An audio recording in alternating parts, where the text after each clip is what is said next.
ونسان وصومالي ميديا مالك استوى جمعة ما تبرامج كنا وحن كسر قانون دونا dadka Soomaaliyeed ee ku nool gobolkan Minnesota waxa ku jira dad aad u fara badan dadkaasi waxay helaan adeegyo kala duwan balse kuwa qaarkood adeegyadaasi ma helaan hadaba waxa yaa kamid ah Abdullaahi Cabdi Cabdalle marka hore ku soo dhawow barnaamijkeena soo dhaweey bal waxa nooga warataa goorma aad America timi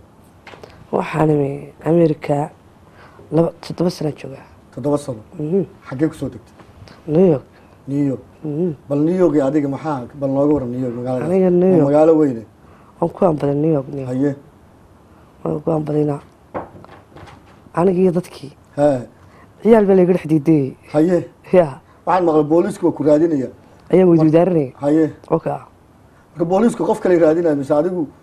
sama isku sheegtay tiraadu waay kan aniga tacliin garanayba marka ha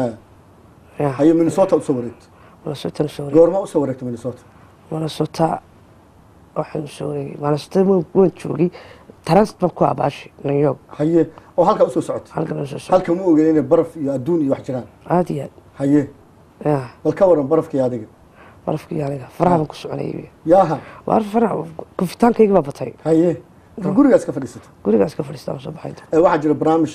ina soo wadaan maqalnay oo Somaliland goormo way barnaamijkaas Somaliland waxa weeyaan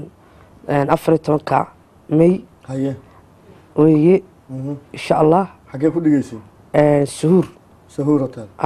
haye insha Allah waxa marka barnaamijkaas maxaa kamid ah ma heesaa ma riwaayada ma khudbooyin ma wallahi niyo isku dhex jiraan haye aduu dadka khudbeynaya ku jirtaa liin may ana kuma jirto waxaad nooga wartaa bal nolosha sa ula qabsatay nolosha alxamdulillah haye nolosha iska fiican tahay haye aad iyo aad baan ku jiraa waxyaabihii kugu yaabka badnaa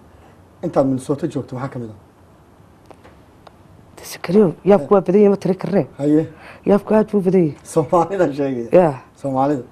yaabku aad buu badan yahay wadan kastaba haye dal yaabkiisu leeyahay waa gartay markaad waxaa leedahay miyaa jimcada soo socota bal halka imaanaysa wallahi insha Allah hadii alla ila wax fiiri hal su'aal aan rabaa ku weydiiyo waan ku jeedaa adiga anna waad ii jeedaa bal marka hore istaag adigu dadkan ku horta labada turjumaan kala baahan yaa waxay ka turjumaa waxaan u baahanahay taari wala arkeen aan gaabanay haye kawde wax kale jiraan ma jiraan haye waxa weeyaan marka maxaa leedahay marka jimcada dambe duulay kana hadda taagnay hadda fadhiyo dadku way arkaan maya dadka wayna sugayaan next jimcada dambe waxaan doonayaa dadku inay su'aalo badan ay ku weydiiyaan sida cuntada u cunto sida aad guriga u tagto sida gaari ma wadataa may hadda gaari weyn soo ku socotaa Mareykan wada agahayga ku socdaa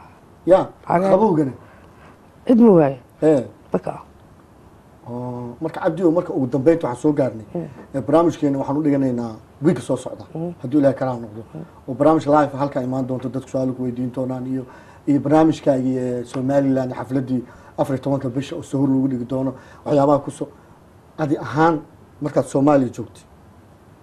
iyo marka America joogtay maxay iska bedelay waxa iska bedelay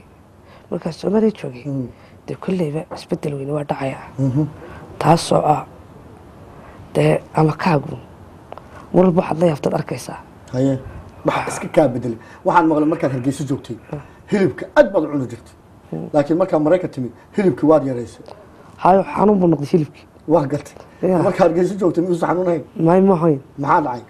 halkan waxa weeyaan cholesterol iyo waxa laga qaadaa ama macaan badhi kar marka wala yareeyaa أنا هيلي بدن ما أنا بريمك أنا قصاب بورني واقلت جودة وأنا كل يوم أمريكا كيلي ممكن ضمّا أودي كيشو دينا سبورتيga waxaa la xafladda Soomaalida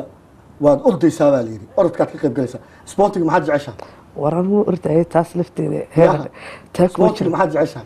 sportiga kubadda cagta jecelahay kubadda cagta ma ciyaarta basketka ma ciyaaro hobbigaag muxuu yahay maxaad jeceshaa ya kubadda cagta marka Hargeysa joogto ma ciyaari jirtay ma daawo jiray walba halkana waa daawada halka waxa la yiraahdaa gym iyo waxa jira meelo badan oo la tagay abdu aad ma mar guriga u baad fadhidaa adigu of course ma socotido ma dhaqdhaqaaqido ya maya نما بقولي مشغولين maxaa dhacay نما عمل هين Hee, قولوا سكر جرا waa gartay يا marka ugu dambeyntii dadka iminkana daawanaya maxaad jimcada dambe hadduu ilaahayna gaarsiiyo maxaad u haysaa والله su-aalahay rabaan inay ku weydiiyaan waxay rabaan wax kasta soo uguma jawaabayso والله تبي وحكت لك جوابي معي Hee, وحي معقول ما لك جوابي ugu dambeyntii maxaad oranaysaa يا ugu dambeyntii adiga adiga ahaan haddaan ku dhihi lahaa dad ka qorsisay see ugu qorsisiin lahayd سيدي قص لي سيلي ده aa تم حق بك يعني قف السبو قصلاي waa gartay قف وحبك قصلا haye marka cidna lagama qosli adiga karo qosla ka qof waa la kala kilaayo qosla go qof erey uu qosla labo marka dadku alla ka dil ugu dad ka qorsisay see ugu qorsisiin lahayd والله ما كرنيته سان قصلا aad baa umaadsantahay يا aad baa umaadsantahay qaar baa ku rajaynaya waa inoo jimcada ان شاء الله بالله